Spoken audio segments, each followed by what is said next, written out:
Well, we're in the midst of one of the busiest travel seasons of the year, with millions of people expected to drive somewhere this Christmas. And that unfortunately increases the risk of crashes. And that's why today we're happy to welcome Krista Norrid with Ascension St. John and Tulsa Police Lieutenant Stephen Florea to talk about safe travel this season. Thank you so much for joining us. Thank you. All right, so we're first going to start off with you, Lieutenant. As far as this time of year, we know so many people getting ready to hit the road for the Christmas holiday. How much of an increase of travel do you all see? Well, obviously there's a lot more people traveling for the holidays, going back to see family for Thanksgiving, Christmas, and on through New Year's. Typically, we'll see an increased number of vehicles on the road, and that obviously means an increased number of traffic collisions. Right, and so when it comes to crashes and deaths, are you able to give us like how much of an increase you're seeing? I can give you the most recent statistics from the Oklahoma Highway Safety Office. The 2021 is the most recent statistics we have. During the holiday season, 2021, there were around 2,691 traffic injury or fatality or injury collisions as a result of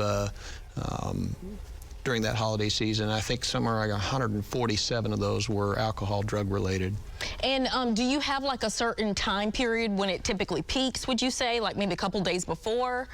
Typically Mondays and Fridays tends to be the peak time for collisions, and obviously anytime around the holiday season there will be an increased number of collisions. All right, and Krista, we want to pivot to you. Obviously the hospitals can be very busy during this time of year as well. How are you all dealing and navigating through these challenges?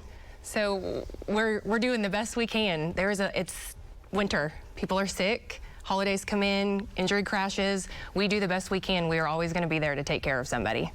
And how would you say your operations are affected as far as the number of accidents when it comes to more travel and people maybe having to come to the hospital? So we as a trauma center kind of know we're going into the holiday season starting back in Thanksgiving. So if we can get some patients out, move them to maybe some of our sister hospitals so that we can make room for the traumas that come in through the holiday. Do you have to add extra staffing as well to kind of help keep up? We do. Lots of nurses, lots of physicians, help staff, patient care techs, everybody hands on board. Lovely. And going back to you, Lieutenant, what is your advice for people during this time of year to stay safe? What do you think? Well, plan ahead. If you know you're going to be at a holiday party, for example, and you plan on drinking, have a plan. Obviously, if you can have a designated driver. One of the things I think has been great has been Uber and Lyft. That's something new in my lifetime. Yeah, it helps keep people ensure they stay safe. Absolutely. If you plan on going out and you plan on drinking or partying late, make sure you have a plan. Uber, Lyft, take a ride share to get to where you're going. And of course, obviously, when you are driving, make sure that you're being aware of what's around you. And the biggest thing I tell people is wear your seatbelt. There's nothing more important. That's always important. Well, thank you both, Lieutenant and Krista, for joining.